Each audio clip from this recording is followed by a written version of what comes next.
ರಾಕ್ಷಸ. ನಿನ್ನ ಹಾಗೆ ಮೀಸೆ ಇದ್ರೆ ದೇವೇಂದ್ರ, ಮೀಸೆ ತೆಗೆದ್ರೆ ಶ್ರೀವೇಷ ಮಾಡುವವಲ್ಲ ಪಾಪಿ.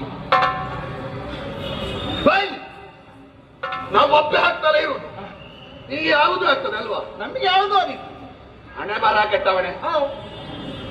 ಎದುರು ಬಂದಾಗ ಹಣ್ಣೆ ನಮಸ್ಕಾರ, ಹಿಂದಿನಿಂದ ಬಾಯಿಗೆ ಬಂದಾಗೆ ಬೈಯುವುದು. ನಾನು ಬೈದು ಕೇಳಿದ್ದ.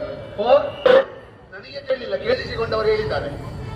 ಹೌದೇನೋ? ಏನು ನಿನ್ನದು ಬಹಳ ಕಾರಸ್ಥಾನ ಅಂತ ಇಲ್ಲಿ ಕುಳಿತುಕೊಂಡು ಅಂಧಕನನ್ನು ಹೇಗೆ ತೆಗೆಯುವುದು, ಅಂಧಕನನ್ನು ಹೇಗೆ ಸೋಲಿಸುವುದು, ಅಂಧಕನ ಈ ವೃತ್ತಿಯನ್ನು ಹೇಗೆ ಕುಂಠಿತಗೊಳಿಸುವುದು, ನೀನು ಹಿಂದಿನಿಂದ ಯೋಚನೆ ಮಾಡುವುದು ಬೇಡ.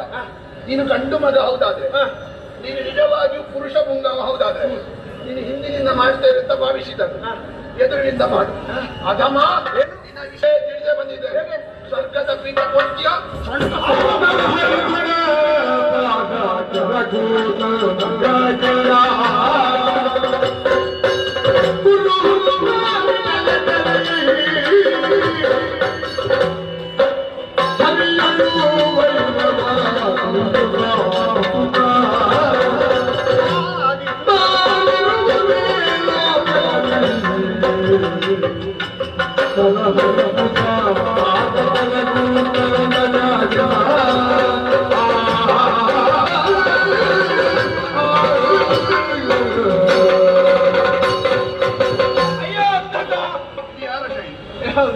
ಶೈಲಿ ಯಾರದ್ದು ಅಂತ ನಮಗೆ ಗೊತ್ತಿಲ್ಲ.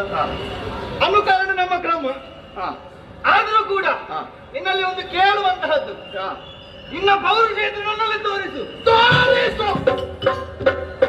ಆಕಾಶಕ್ಕೆ ಆಕಾಶವೇ ಸಾಟಿ, ಪರ್ವತಕ್ಕೆ ಪರ್ವತವೇ ಸಾಟಿ, ಸಾಗರಕ್ಕೆ ಸಾಗರವೇ ಸಾಟಿ.